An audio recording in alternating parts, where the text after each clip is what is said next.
오늘 우리가 함께 볼 하나님 말씀은 이사야 41장 1절부터 10절까지 말씀입니다. 이사야 41장 1절부터 10절까지 말씀, 우리 다 같이 한 목소리로 말씀 함께 보도록 하겠습니다. 섬들아 내 앞에 잠잠하라. 민족들아 힘을 새롭게 하라. 가까이 나아오라. 그리고 말하라. 우리가 서로 재판자리에 가까이 나아가자. 누가 동방에서 사람을 일깨워서 공의로 그를 불러 자기 발 앞에 이르게 하였느냐. 열국을 그의 앞에 넘겨주며 그가 왕들을 다스리게 하되 그들이 그의 칼에 티끌 같게 그의 활에 불리는 초계 같게 하매 그가 그들을 쫓아가서 그의 발로 가보지 못한 길을 안전히 지났나니 이 일을 누가 행하였느냐? 누가 이루었느냐? 누가 처음부터 만대를 불러내었느냐? 나 여호와라. 처음에도 나요. 나중 있을 자에게도 내가 곧 그니라. 섬들이 보고 두려워하며 땅끝이 무서워 떨며 함께 모여와서 각기 이웃을 도우며 그 형제에게 이르기를 너는 힘을 내라 하고 목공은 금장색을 격려하며 망치로 고르게 하는 자는 매질꾼을 격려하며 이르되 땜질이 잘 된다 하니 그가 못을 단단히 박아 우상을 흔들리지 아니하게 하는도다. 그러나 나의 종 너 이스라엘아, 내가 택한 야곱아, 나의 벗 아브라함의 자손아, 내가 땅끝에서부터 너를 붙들며 땅 모퉁이에서부터 너를 부르고 내게 이르기를 너는 나의 종이라. 내가 너를 택하고 싫어하여 버리지 아니하였다 하였노라. 두려워하지 말라. 내가 너와 함께 함이라. 놀라지 말라. 나는 내 하나님이 됨이라. 내가 너를 굳세게 하리라. 참으로 너를 도와주리라. 참으로 나의 의로운 오른손으로 너를 붙들리라. 아멘. 할렐루야. 오늘 이 시간에는 내가 너와 함께 함이라 라는 제목 가지고 우리가 함께 말씀 나눌 때에 하나님의 크신 은혜와 하나님의 사랑하심이 여러분들 가운데 충만히 임하기를 주님의 이름으로 축원해 드립니다. 오늘 우리가 함께 본 이 이사야서 41장은 오늘 본문 4절 말씀이 그 중심을 이룹니다. 이 일을 누가 행하였느냐? 누가 이루었느냐? 누가 처음부터 만대를 불러내었느냐? 나 여호와라. 처음에도 나요. 나중 있을 자에게도 내가 곧 그니라. 그러니까 하나님께서 어떤 시작과 끝이 되는 그 의지와 목적을 분명하게 가지고 계시고 그 시작과 끝을 통해 그 과정을 이루어 가시겠다라는 말씀인 거예요. 이사야서 40장까지와 이사야서 41장부터는 이스라엘의 배경이 전혀 다릅니다. 이사야 40장까지는요. 북이스라엘은 망했지만 아직 남유다는 망하지 않았어요. 북이스라엘은 아수르의 손에 멸망했지만 남유다는 간신히 아수르의 침공을 물리쳤지만 크게 약화된 상태였고 히스기야 왕을 통해 잠시 소망을 갖는 듯 했지만 결국 실패하고 바벨론에 의해 멸망을 당한단 말이에요. 그리고 이제 이사야 41장부터는 이스라엘의 배경이 바벨론 포로 시대로 바뀌는 거예요. 바벨론 포로로 와 있는 그들을 향해 하나님의 약속, 하나님의 위로하심이 이사야 66장까지 이어지고 있는 거예요. 포로된 그 이스라엘의 운명이 여기가 끝이 아니다, 여기가 마지막이 아니다, 하나님께서 그들을 위로하시는 그 내용인 거죠. 우리가 지난주에 봤던 이사야 40장 말씀, 40장 1절 말씀 보면 너희의 하나님이 이르시되 너희는 위로하라, 내 백성을 위로하라. 한번 여러분들 상상해 보세요. 여기까지는 아직 남유다가 포로로 잡혀가기 전, 그러니까 나라가 망하기 전인 거예요.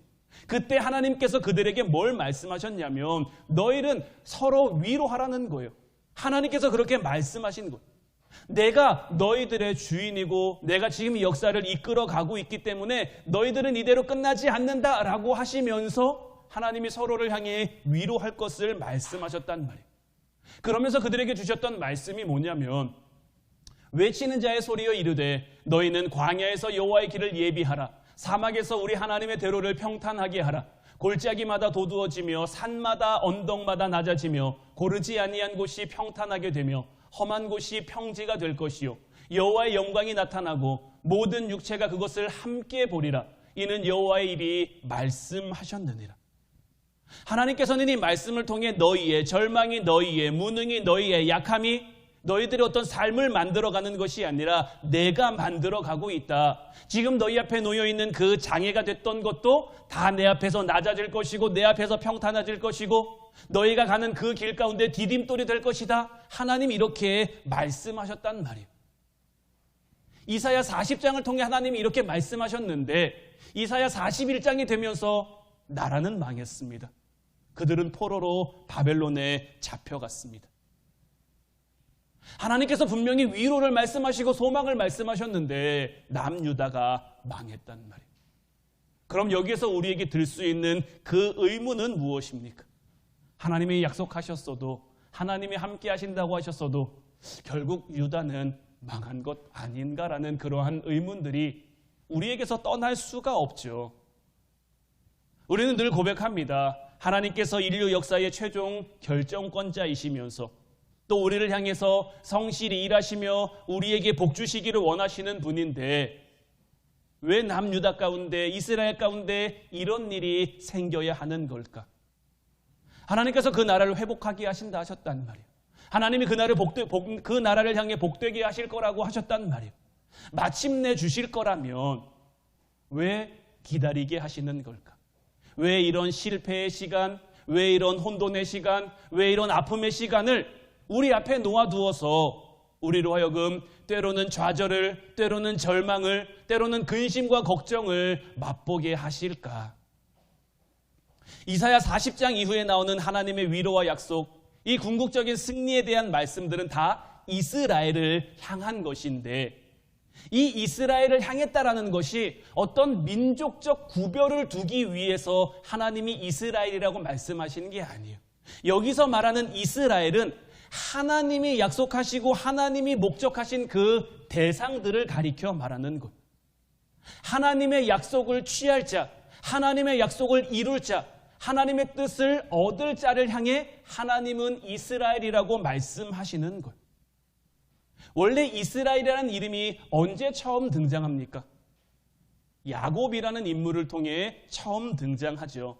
야곱과 이스라엘은 동일 인물의 서로 다른 이름인 거죠. 원래는 야곱이었는데 야복나루 사건 이후로 하나님께서 그의 이름을 이스라엘로 바꿔주셨단 말이에요.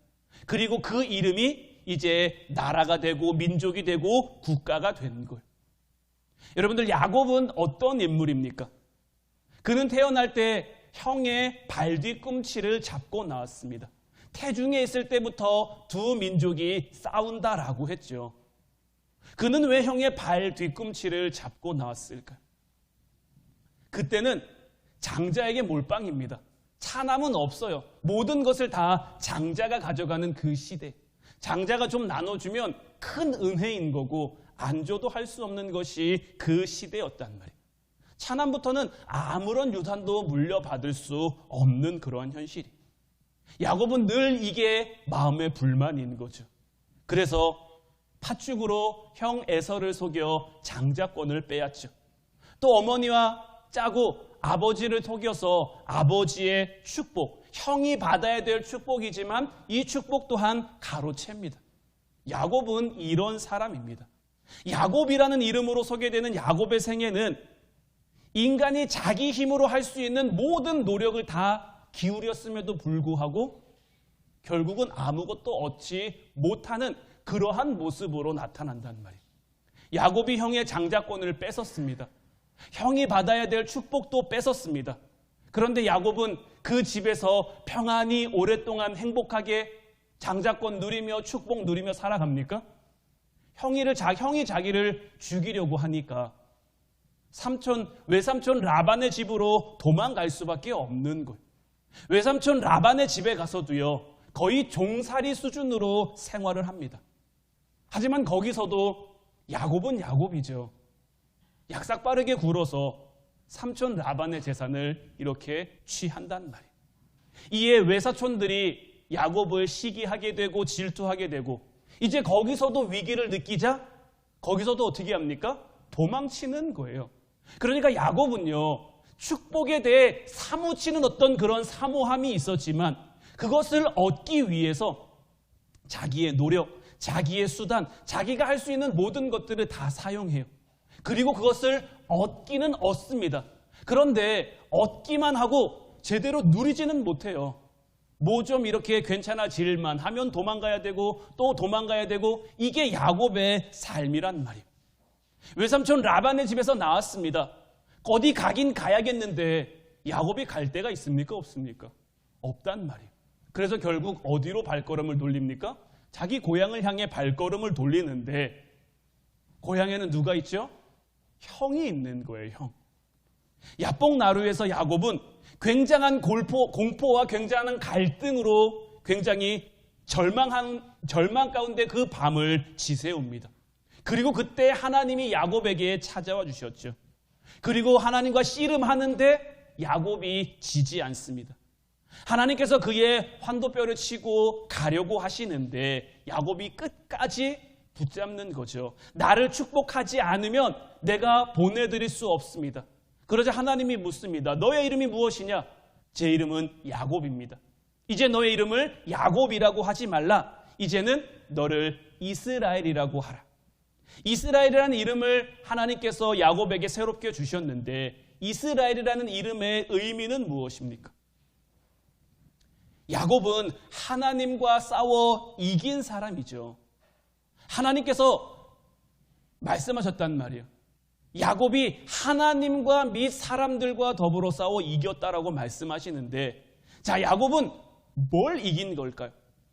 하나님이 야곱에게 졌다라는 것은 무엇을 의미하는 걸까요? 하나님이 정말 야곱에게 져서 야곱에게 졌다고 하시는 걸까요? 야곱은 정말 하나님을 이겨서 하나님을 이긴 자라고 하는 걸까요? 우리는 이 야곱에게 나타나신 그 하나님을 보며 이것을 깨달을 수 있어야 되는데 그것이 뭐냐면 부모는요, 자식을 이기려 하지 않습니다. 사랑하는 사람은요, 상대를 이기려고 하지 않습니다. 그것이 하나님의 야곱을 향한 마음, 이 마음이 하나님이 이 야곱에게 주신 이스라엘이라는 이름의 의미인 거예요. 이것이 하나님이 지으신 그 인류에 대해 가지시는 그 부모의 마음인 거예요. 우리가 지난주에도 말씀을 나눴습니다마는 우리는 하나님의 자녀입니다. 자녀. 여러분들 한 사람 한 사람 다 하나님의 아들들이고 하나님의 딸들인 거예요. 이거는 우리에게 주어진 굉장히 독특한 쥐입니다. 우리는 하나님을 어떤 다른 조건이나 다른 기준보다 이런 혈육의 관계에서 이해할 수 있어야 되는 거예요. 그렇지 않으면요, 성경을 통해 이해할 수 없는 내용들이 너무 많아요. 야곱의 인생에서요, 좀 주요한 사건들을 살펴보면요, 일단 출생이 좀 남다르죠. 쌍둥이인데 형의 발 뒤꿈치를 잡고 나왔으니까요. 그리고 말씀드린 것처럼 형의 장자권 빼앗고 아버지의 축복 가로채고 그래서 삼촌 라반의 집으로 도망가는 길에 베델 사건이 이루어지죠. 이 베델 사건은 뭡니까? 하나님이 특별히 그에게 나타나 주신 거예요. 하나님이 그에게 함께해 주신 거예요. 그리고 하나님께서 야곱에게 한 가지 약속을 주시죠. 창세기 28장 13절로 15절 말씀을 보면 또 본즉 여호와께서 그 위에 서서 이르시되 나는 여호와니 너의 조부 아브라함의 하나님이요 이삭의 하나님이라. 내가 누워있는 땅을 내가 너와 내 자손에게 주리니 내 자손이 땅의 티끌같이 되어 내가 서쪽과 동쪽과 북쪽과 남쪽으로 퍼져나갈지며 땅의 모든 족속이 너와 내 자손으로 말미암아 복을 받으리라. 내가 너와 함께 있어 내가 어디로 가든지 너를 지키며 너를 이끌어 이 땅으로 돌아오게 할지라. 내가 내게 허락한 것을 다 이루기까지 너를 떠나지 아니하리라 하신지라. 자기 할아버지가 받았던 그 축복, 자기 아버지가 받았던 그 축복에 대한 약속을 이 베델에서 야곱은 확인받았단 말이에요. 야곱은 하지만 아직 모릅니다. 어떤 자기의 삶과 자기의 결국이 하나님의 손에 있다라는 것을 아직은 알지 못합니다. 그래서 자기 홀로 자기의 삶을 만들어 가고자 합니다. 자기 홀로 자기의 인생을 이끌어 가 보려고 합니다. 하지만 그때 하나님께서는 이 약속을 야곱에게 주셨단 말이에요. 이 약속은 그가 외삼촌 라반의 집으로 도망하는 길에 받은 것이고, 그 약속에 대해서 그가 깨우친 것은 이로부터 20년이 지난 뒤의 일이. 이 20년이 야곱에게 무엇을 의미할까요? 우리는 흔히 이 20년을 이렇게 생각하고 싶어 합니다. 방황하지 않고 후회하지 않고 잊고 싶은 그 실패와 눈물들이 없는 그러한 시간이 되기를 바란단 말이에요. 기왕 하실 거라면, 기왕 하나님이 하신다고 하셨으면, 기왕 하나님이 주신다고 하셨으면 이 베델에 있을 때부터 하나님이 야곱에게 이루어 주셨으면 얼마나 좋을까요? 하나님이 안 주신다 아니고 주신다고 하셨잖아요. 이왕 주실 거면 이 베델에 있을 때 하나님이 받게 하셨으면 얼마나 좋을까요?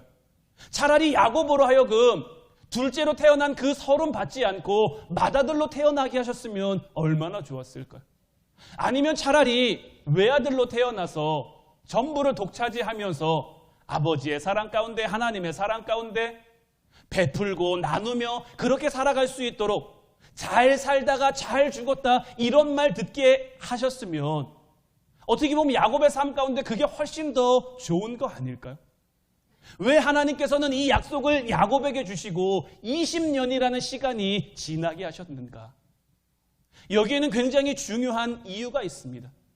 우리는 흔히 우리의 삶 가운데 결국 내가 깨우치고 내가 결정하고 내가 선택하고 그렇게 해서 내 삶의 결과를 얻어간다라고 여길 때가 참 많아요.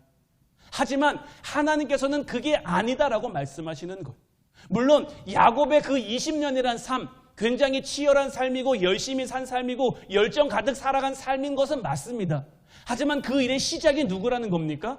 하나님이라는 거예요. 하나님이 시작이고 하나님이 끝이고 그 과정을 야곱을 통해 이루어 가게 하신다라는 거예요. 그 과정을 통해 처절하게 싸워가게 하시는 거죠. 처절하게 깨달아가게 하시는 거죠. 그냥 야곱 스스로가 어떤 이해와 깨달음 속에서 무언가 성숙과 득도를 얻어간 것이 아니라 하나님이 그를 이끌어 가신 20년이라는 시간인 거예요. 그리고 마침내 야곱이 이것을 깨닫죠. 그리고는 뭘 고백하냐면 창세기 32장 30절 31절 말씀을 보면 그러므로 야곱이 그곳 이름을 브니엘이라 하였으니 그가 이르기를 내가 하나님과 대면하여 보았으나 내 생명이 보존되었다 함이더라. 그가 브니엘을 지날 때에 해가 돋았고 그의 허벅다리로 말미암아 절었더라. 한번 여러분들 이 장면을 상상해 보세요. 그 전날 밤 하나님을 만나기 전까지는 야곱은 공포와 두려움과 절망 가운데 있었어요. 어떻게 해야 내가 살아날 수 있을까? 어떻게 해야 내가 이 위기를 벗어날 수 있을까? 그래서 야곱이 꾀를 내서 생각한 게 무엇입니까? 자기의 재산을 셋으로 나누는 거죠. 첫 번째 보내고 두 번째 보내고 세 번째 보내고 그래서 만약 형이 첫 번째를 치면 나머지 두 개는 도망갈 수 있도록 그리고도 마음에 안심이 안 되니까 또 누구를 먼저 보냅니까? 자기의 아내들과 자기의 자녀들을 먼저 보내는 거예요. 혹 형이 자기의 핏줄들을 보면 좀 마음이 약해지지 않을까? 마음을 돌이키지 않을까? 그렇게까지 보내놓고도 마음이 놓이질 않아서 혼자 야복나루 건너가지 못하고 강 건너편에 혼자 고민하고 혼자 근심하고 혼자 이렇게 있었던 거예요. 그리고는 하나님을 만나고 하나님과 밤새도록 씨름하죠. 하나님이 그에게 이스라엘이라는 이름을 주셨단 말이에요. 여기서 야곱은 깨닫는 거예요. 무엇을 깨달았습니까? 아, 내가 하나님과 함께 했구나. 내가 지금껏 하나님이 이끄시는 삶을 살았구나. 내가 지금껏 베델에서 주신 그 약속의 말씀들, 그것을 이루기 위해 하나님이 나를 인도해 가셨구나. 자, 이제 해가 돋았고 그의 허벅다리는 이제 환도뼈가 부러졌으니 전단 말이에요. 야곱이 도망갈 수 있습니까? 없습니까? 야곱은 이제 도망갈 수 없습니다. 누가 잡으러 오면 그냥 잡혀야 돼요. 그런데 그의 마음은 어떨까요? 그 전날 공포와 두려움과 좌절과 절망으로 가득 차 있던 그 마음, 이제는 온데간데 없는 거예요. 이제 그의 마음속에는 하나님이 주신 그 약속에 대한 기대와 소망과 믿음과 확신만이 자리하고 있는 거죠. 이것이 하나님이 야곱을 통해 이루어 가시는 역사인 거예요. 하나님이 시작이고 하나님이 끝인 거예요. 그리고 이 끝은 시작에서부터 이미 끝인 거예요. 하나님이 그 땅을 야곱에게 주신다고 했을 때부터 이미 모든 것은 다 끝나 있는 거예요.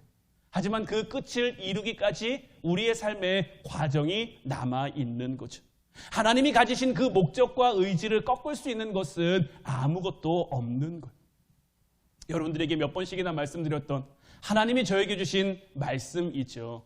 이 이사야서 41장에 있는 이사야 41장 14절 15절 말씀 보면 버러지 같은 너 야곱아 너 이스라엘 사람들아 두려워하지 말라. 여호와가 말하느니 내가 너를 도울 것이라. 내 구속자는 이스라엘의 거룩한 이인이라.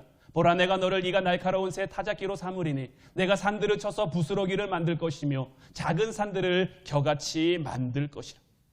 저도 지난 제 삶을 돌아보면요, 참 야곱 같은 모습이 많아요.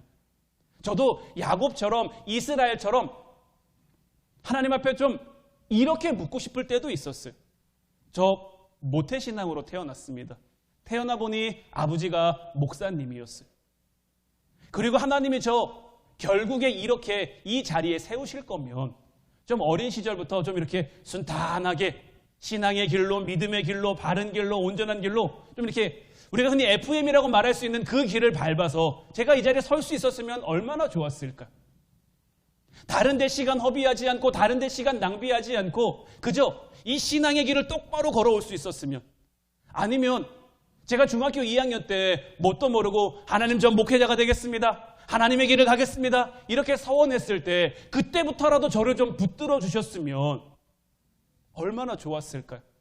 그런데 저도 제 나름대로 고민하게 하시고 갈등하게 하시고 방황하게 하시고 이리저리 좀 흔들리기도 하고 넘어지기도 하고 주저앉게 하시고 그렇게 삶의 우여곡절을 겪은 후에 하나님이 저를 이곳에 세우신 것, 저도 야곱처럼 얘기할 수 있거든요. 하나님 저에게 주시기로 약속하셨으면, 하나님이 이루시겠다고 하셨으면 좀 잘 주셨으면 얼마나 더 좋을까.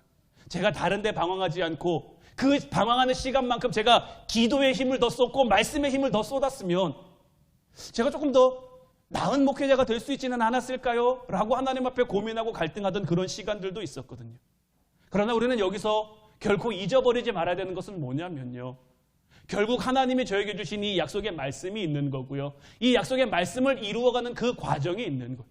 하나님은 이미 그 끝을 저를 향해 정해 놓으신 거예요. 하나님은 저를 이미 이 자리에 세우시기로 작정하셨어요. 하지만 이 자리에 서기까지 제가 준비돼야 하는 그러한 시간들이 있는 거예요. 하나님은 준비되지 않은 사람을 그냥 쓰시지 않습니다. 하나님은 준비되지 않은 사람을 그냥 세우지 않습니다. 그 사람을 철저하게 만들어가는 그 과정과 시간이 있는 거예요. 그 시간이 때로는 연단의 시간처럼, 때로는 고난의 시간처럼, 때로는 아픔의 시간처럼 우리에게 여겨질 수도 있지만 하나님은 그것을 통해 하나님이 처음 작정하셨던, 하나님이 처음 뜻하셨던, 하나님이 처음 목적하셨던 그 하나님의 뜻을 이루어 가실 것. 그런데 처음 하나님이 우리에게 이런 말씀을 주지 않으면요, 우리는 때로 착각하는 거죠. 내가 잘해서, 내가 잘나서, 내가 열심히 해서, 내가 노력해서 이것을 이루어 왔다고. 그래서 하나님께서는 미리 우리에게 말씀하시는 것, 미리 하나님의 작정을 우리에게 보여주시는 것. 오늘 본문 8절부터 10절까지 말씀 다시 보면, 그러나 나의 종 너 이스라엘아, 내가 택한 야곱아, 나의 벗 아브라함의 자손아, 내가 땅 끝에서부터 너를 붙들며 땅 모퉁이에서부터 너를 부르고 내게 이르기를 너는 나의 종이라. 내가 너를 택하고 싫어하여 버리지 아니하였다 하였노라. 두려워하지 말라. 내가 너와 함께함이라. 놀라지 말라. 나는 내 하나님이 됨이니라. 내가 너를 굳세게 하리라. 참으로 너를 도와주리라. 참으로 나의 의로운 오른손으로 너를 붙들리라. 이제 설교 서두에 여러분들에게 말씀드렸던 그 의문이 좀 해결되십니까? 하나님이 인류의 최종 결정권자이신데 또 성실하게 일하시며 우리에게 복 주시기를 원하시는 분인데 우리의 삶 가운데 때로는 이해할 수 없는 일들이, 때로는 알 수 없는 일들이, 때로는 우리를 실망하게 하는 일들이 왜 일어날까? 마침내 주실 거라면 왜 우리를 기다리게 하실까? 왜 이런 실패의 시간, 혼돈의 시간, 좌절의 시간, 절망의 시간을 우리 앞에 놓아두어 우리로 하여금 그 비참함을 보게 하실까? 하나님은 오늘도 우리를 만들어 가고 계십니다. 그 일에 있어서 하나님은 절대 타협하지 않으실 거예요. 하나님은 우리에게 가장 맞는 길을, 하나님은 가장 우리에게 필요한 길을 예비해 두셨고요. 그 길을 걷게 하실 거예요. 이스라엘 백성들에게는 광야 40년이라는 시간이 꼭 필요했습니다. 그 시간은 그냥 허비하는 시간이 아니고 그들의 믿음이 만들어지는 시간이었죠.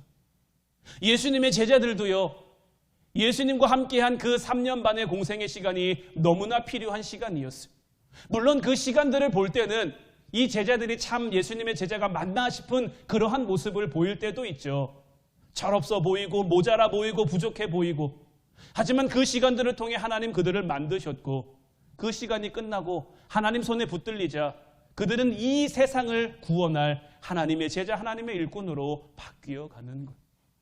여러분들 한 사람 한 사람을 향해서도 하나님께서는 동일한 꿈과 계획을 가지고 계신 줄로 믿습니다. 때로는 실망스러운 상황 우리에게 주어질 수도 있어요. 뭔가 될 것 같은데 될 것 같은데, 뭔가 이루어질 것 같은데 이루어질 것 같은데, 그것이 참 손에 잡힐 듯 잡히지 않는 그러한 삶의 모습들도 얼마든지 우리에게 주어질 거예요. 하지만 우리는 그 가운데 낙심할 필요 없는 거예요. 우리는 그 가운데 실망할 필요 없는 거예요. 왜냐하면 그 일의 결국은 하나님이 하실 거예요. 여기서 낙심하면요, 여기서 실망하면요, 우리는 주저앉을 수밖에 없는 거예요. 엘리야가 바알과 아세라 선지자 850명과 갈멜산에서 멋지게 승리하고 무엇을 기대했습니까? 이제 나라가 달라지겠구나. 이제 나라가 변하겠구나. 이스라엘이 하나님에게로 돌아오겠구나. 이스라엘이 하나님을 예배하겠구나. 그런데 달라진 게 있습니까? 달라진 게 없단 말이에요. 이세벨이 오히려 더 강팍하게 이 엘리야를 죽이고자 쫓아든단 말이에요. 그러니까 엘리야의 마음에 낙심이 확 된 거죠. 뭔가 달라질 줄 알았는데 달라지지 않는 그 모습. 하나님 앞에 죽기를 간청하는 거예요. 우리의 삶에도 얼마든지 이런 일들이 있을 수 있어요. 열심히 기도했는데, 하나님 앞에 열심히 구했는데, 하나님 앞에 열심히 찾고 문을 두드렸는데, 그래서 뭔가 이루어지는 듯 했는데 끝까지 가보니 이루어지지 않은 것 같고, 변하지 않은 것 같고, 바뀌지 않은 것 같고, 그러한 삶의 모습들이 때로는 우리를 실망하게 한단 말이에요. 때로는 우리를 좌절하게 한단 말이에요. 남유다도 하나님이 주신 그 소망의 말씀 가운데 설마 우리나라가 망하겠어? 하나님이 세우신, 하나님이 택하신 선민의 나라인데 망하겠어? 그런데 어떻습니까? 망했단 말이에요. 이들의 마음에 얼마나 좌절이 올까요? 이들의 마음에 얼마나 절망이 올까요? 성전이 무너집니다. 나라가 무너집니다. 그들은 포로로 바벨론에 끌려갑니다. 하나님 어떻게 우리에게 이러실 수 있습니까? 그런 실망과 절망과 좌절 앞에 하나님은 분명히 말씀하시는 거예요. 두려워하지 말라. 내가 너와 함께하고 있다. 놀라지 말라. 나는 너의 하나님이다. 내가 너를 굳세게 할 것이며 참으로 너를 도와줄 것이며 나의 의로운 오른손으로 너를 붙들어. 하나님의 사람, 하나님의 백성, 하나님의 기쁨으로 너가 설 수 있도록 우리의 삶을 그렇게 만들어 가시고 그렇게 이루어가 주시는 것. 여러분들 가정에 아직 믿지 않는, 아직 믿음이 약한 분들 있죠. 그분들을 향해 여러분들 얼마나 열심히 기도하시는지 잘 압니다. 뭔가 나올 듯 뭔가 믿을 듯 한데 안 되는 그 순간, 그 장면들, 우리는 그것 가운데 절대 실망하거나 낙심할 필요가 없는 거예요. 실망은요, 하나님이 우리에게 주시는 감정이 아니고요, 사단이 우리에게 주는 감정입니다. 왜 우리를 실망하게 할까요? 지금 사단도 아는 거예요. 자, 믿음이 약한 그 가족들, 아직 신앙생활하지 않는 가족들, 이들은 사단이 신경 쓸 필요가 있을까요? 없을까요? 아직은 없어요. 아직은 이들은 사단에게 위협의 대상이 아닙니다. 그럼 누구를 공격해야 될까요? 그 사람을 위해 기도하는 사람, 그 가정의 중보자, 그 가정의 파수꾼, 그 사람이 무너져야 그 가정이 다 무너지는 거거든요. 그러니까 자꾸 실망할 것 같은 상황, 자꾸 염려할 것 같은 상황을 만들어 가는 거예요. 그걸 자꾸 우리 앞에 던져주는 거예요. 스스로 무너져 내리라고. 실망해서 낙심해서 스스로 주저앉으라고. 하지만 우리는 여기서 실망하거나 낙심할 필요가 없는 거예요. 왜 그렇습니까? 시작을 하나님이 하셨으니 끝도 하나님이 이루실 거예요. 우리는 그 과정 가운데 있는 거예요. 우리가 하나님의 그 방법을 다 알 수 있습니까? 그 하나님의 역사하심을 다 이해할 수 있습니까? 우리는 아니거든요. 안 되거든요. 짧은 우리의 생각으로 하나님을 판단하고 하나님을 재단하려고 하면 우리 마음만 힘들고 우리 마음만 어려운 거예요. 오늘도 우리 주님께서는 우리에게 분명히 말씀하십니다. 내가 너와 함께 할 것이다. 내가 너를 지킬 것이다. 내가 너를 도울 것이다.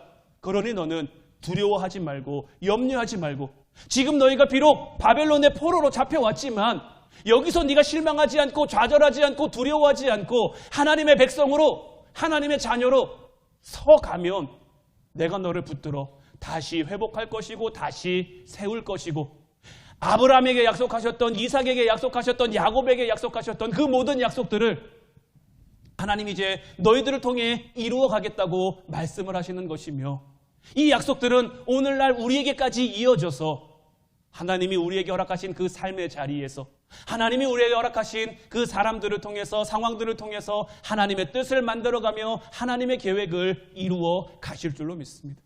이제 그러니 실망하거나 좌절하지 말고 오늘도 내가 너와 함께 한다는 그 하나님을 믿음으로 그 하나님을 신뢰함으로 그 하나님을 의지하며 기대함으로 하나님의 뜻을 끝까지 이루어갈 수 있는 저와 여러분들 되시기를 주님의 이름으로 축원해 드립니다.